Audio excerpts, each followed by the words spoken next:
Hello, everyone, and welcome to The Wrap, brought to you by Michigan Medicine Headlines. I'm Dan Ellman with the Department of Communication. Today, we'll tackle a timely topic, COVID-19 vaccines, and when you can expect to get one.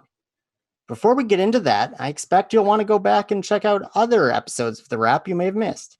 You can find them on iTunes, Stitcher, Google Play, or any other podcast hosting platform. Recently, we've also been posting videos to YouTube, and new episodes can be found as part of the Headlines Week in Review. With that, let's bring in Dana Habers, the Chief Department Administrator for Radiology and a leading member of the COVID-19 Vaccine and Therapeutics Task Force at Michigan Medicine. Dana, thank you so much for being here. Thank you for having me. Now, obviously, this has been a big week with the first vaccines being administered by the organization a little bit more than 9 months after the beginning of the pandemic here in Michigan. How does it feel to see all the photos and videos of faculty and staff finally being vaccinated after all of the hours that your task force has been planning this whole thing? Yeah, so we first started convening in November.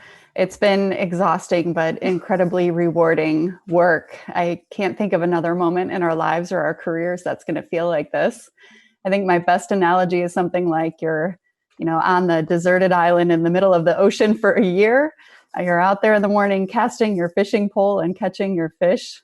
Monday night, watching the videos and seeing the first vaccines across the country was like hearing the plane come overhead. And not even just that, like a moment beyond that, a sliver of time beyond that where you look up and see the pilot and she's waving back to you and you know that you've been spotted. That hope becomes reality. It's really exciting. Yeah, I think it's emotional. And I think even to build on your analogy, I mean, it's not even just to rescue you, right? It's everyone, yes, right? It's here definitely. to make an impact on everyone. And I think that's what's hit me is that, everyone can sort of get their life back a little bit more. At least we can see the light at the end of that tunnel, right? Absolutely. Yeah. Now, can you explain a little bit more about the process for receiving a vaccine and how faculty and staff can sign up to get vaccinated? Sure. Yeah. So I think it's worth saying first, we are deeply committed to getting vaccines to everybody who wants one. Currently, if you've been connected to the news, vaccine supply is limited. So we've developed a system to administer it to the highest priority groups first. Those priority phases and tiers are developed in alignment with recommendations from the CDC's, what they call their Advisory Council on Immunization Practices, or ACIP, and the Michigan Department of Health and Human Services. So the guiding principles behind them are to decrease death and serious disease as much as possible, preserve the functioning of society, of which healthcare systems are a really important part, reducing the extra burden this disease is having on people who are already facing disparities, and increasing the chance for everyone to enjoy health and well-being. So the initial focus for us has been on the preservation of critical healthcare infrastructure. So for our first vaccines, they're going to frontline healthcare workers who are at high risk in areas of the health system. I think we're trying to keep infrastructure going to remain ready to care for both COVID and non-COVID patients across our community. So the first step for anyone who wants to be vaccinated by University of Michigan is to complete their Blue Q questionnaire. This is a new tool that we developed, and it's important to gather the necessary information from you to help us distribute the vaccine according to that prioritization grid. All right, so now let's say I've filled out Blue Q, which I have. What happens then? Once complete, vaccine recipients in each phase, so as it becomes your turn, and we will know those as vaccine delivers, that supply will ramp up. We'll send you an invitation to schedule your appointment. So we have the vaccine, we have plenty of appointments available. You'll get an invitation to sign up. Recipients should keep in mind when you get that invitation. Right now, we're administering the Pfizer vaccine. So that requires a first dose and then a second dose 21 days later. So just as you're scheduling your appointment, keep that in mind and look at both dates on your calendar.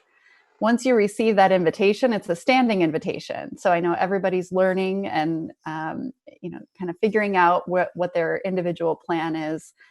You can schedule at any point when appointments are available from that point forward. They'll continue to open up over time as we get more vaccines. Yeah. So I'm glad you mentioned the Pfizer vaccine. I know right now that's the only one available, but others may be made available in the very near future. Will employees be able to choose which vaccine they want to get? That is a great question. We're prepared to administer anything that we're allocated, including a scenario where we may have multiple vaccines available. At this time, our focus is really on administering the first available. We don't intend to allow this choice because our goal is really to use as much of the vaccine as quickly as possible. So, including a scenario where we may have multiple manufacturers. One important point for the listeners, it's important that they know whatever they receive for their first dose, they need to receive the second dose from the same source and the same manufacturer. So how long do you anticipate it will take to vaccinate all U of M faculty, staff, and students who want to get vaccinated? The $1 million question. Unfortunately, we just don't know at this time. Like I said, we're moving as quickly as possible. As soon as we get it, we're administering it.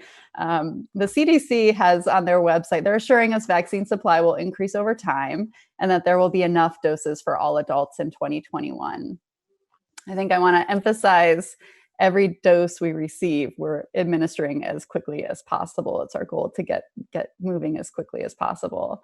I think the other thing to point out is there's significant operational complexity around this. So just in the first week here, we've had an opportunity to test our systems and workflows. The vaccine is a federal asset. So with that, we're required to manage this resource in a very unique way. We have a lot of regulatory and operational requirements around it. So this first week, we're really confident we have that foundation built and we're ready to expand appointments next week. We have to do things like secure our 2 new freezers, which we had a naming contest for. We welcome Kelvin and the temp to our vaccine task force. We have to make sure that we're monitoring them for, temperatures. We have to make sure we're timely reporting vaccines to the Michigan registry. We have to make sure our assumptions are correct. We have supply chain and PPE in place for our vaccinator workforce. So a lot of testing has been happened. And now we feel really great that infrastructure is in place. And if we get more vaccines, we'll be able to ramp up supply of appointments really quickly. Is there anything else you think employees should know about vaccines or the process to get vaccinated? There's some really excellent resources. Just if you have an internet connection or a smartphone, you can go to CDC's coronavirus FAQs on the vaccine.